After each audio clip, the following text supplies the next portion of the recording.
We're probably going to record in July or August, do another record. Still on Community 3? Yeah, I think it'll come out on Com 3. If not, it'll probably be a Com 3 subsidiary, and for sure Albert will produce it. Albert Garzon, the best producer in America. That's, yeah. Well, that's you do pretty well. It is the best producer. Yeah. So where are we on this list here? You'd be so happy if you heard that in the radio. We can ask her anything, so... Anything, go ahead. Okay, what does that put us? Yes. What kinds of things are you trying to accomplish in your music, with your music? Well, I mean, people bring up a lot the fact that a lot of the stuff I do is pretty political, and, I'm not trying to change the world, but I am maybe trying to create a dialogue in this society that I don't think really exists. Eggs on Drugs has been the song that's gotten the most airplay, even though it has a BS word, well, sort of, the BS word in it. And people seem to look the other way for that. I'm glad about. But, and I think, and every time people play, often places I go, they say, God, every time we play that song, people call up and people request it and stuff. And I think the reason for that is because, people are just excited to hear another opinion, or their opinion, maybe.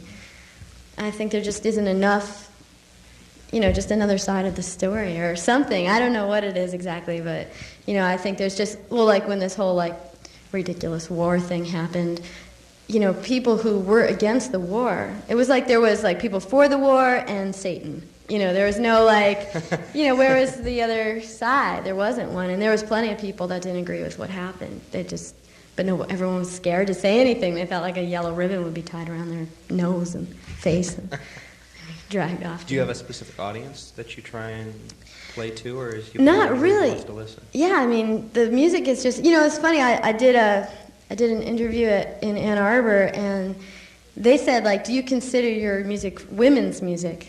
And I said, I don't know, what is women's music? I don't even know what that means, but it's anybody's music. I don't know.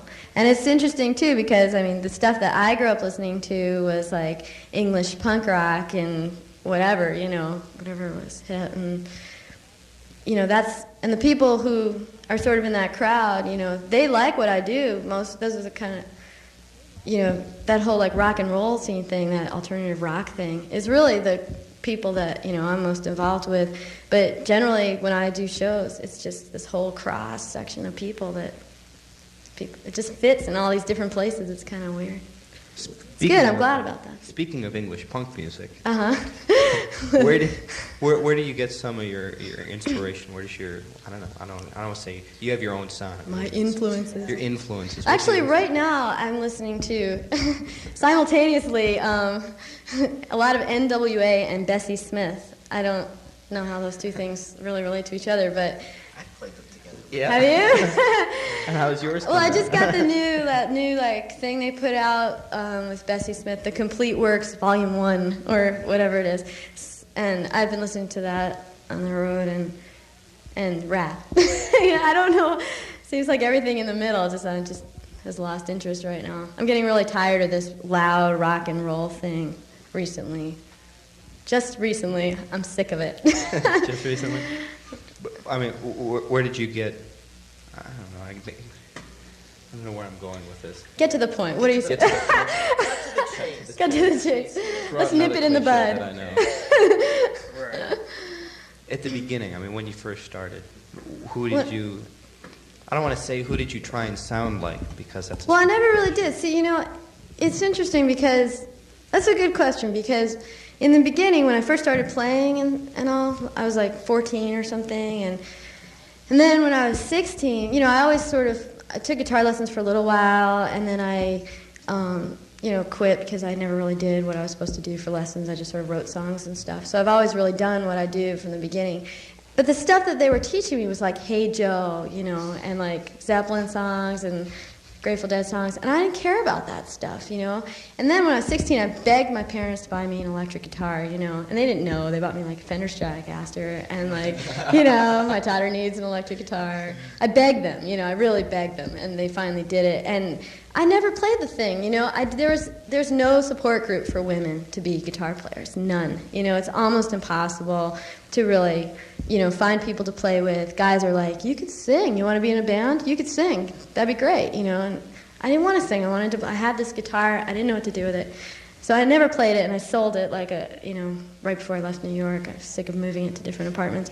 And I still love my acoustic, you know, and I always just played the acoustic guitar, but I listened to, like, whatever, Elvis Costello, The Clash, you know, Talking Heads, Brian Eno, whatever, you know, till I discovered Syd Barrett and people like that. But, you know, I mean, that's what I was listening to, so I didn't feel like playing like James Taylor, you know, so I just always did this, you know, hybrid of whatever.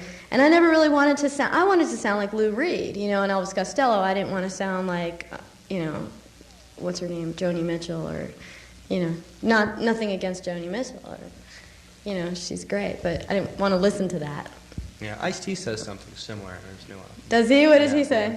Well, he says that when he first started out, he was listening to all the old style rappers and how smooth they were, and tried to do the same kind of happy-go-lucky type stuff, and it didn't work for him. It just wasn't his image, and that seems to be the same kind of thing you're saying. It is kind of like that. It's like, it's got, I mean, the stuff I'm doing is acoustic. It's got a, you know, in that way, it does have some acoustic roots, but I didn't find out about Woody Guthrie and Phil Ochs and those people till much later, you know. And also people like, you know, like Bessie Smith and Billie Holiday and singers that I really just idolize now. I never knew about them until much later, you know. So what I was doing always sort of had its roots somewhere else, you know. It's kind of odd. And also the New York scene that I was involved with was pretty hip, and they had a lot of people doing acoustic stuff that was kind of unconventional, so that was kind of okay, well, lucky. Let's jump topics here. We've got a little message from the Peanut Gallery asking if you've, considering